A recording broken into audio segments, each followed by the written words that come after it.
How to download packaging labels in Shopify. Hello everyone, welcome back to my channel. In this quick tutorial video, we're going to be learning how to download the packaging labels from an order inside of Shopify.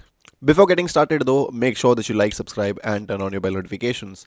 Now without any further ado, let's get started. So first of all, you have to head over into the orders section. From there, you're going to be selecting the order that you wish to download the packaging slip for. So I have made a test order right here. Let's say I want to download the packaging label of this particular order. I'm going to be selecting this. Then I'm going to come into the top right hand section, click on print, and then click on print packaging slips. The packaging slip will be shown in PDF format. I can again come on the top right hand section, click on download, and I will be able to download this packaging slip into my computer.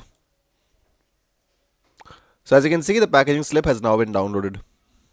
So that was a quick tutorial on how to download packaging slips from inside of your Shopify dashboard. If you like this video and found this to be helpful, then make sure that you like, subscribe and turn on your bell notifications. Thank you so much for tuning in. Have a wonderful day.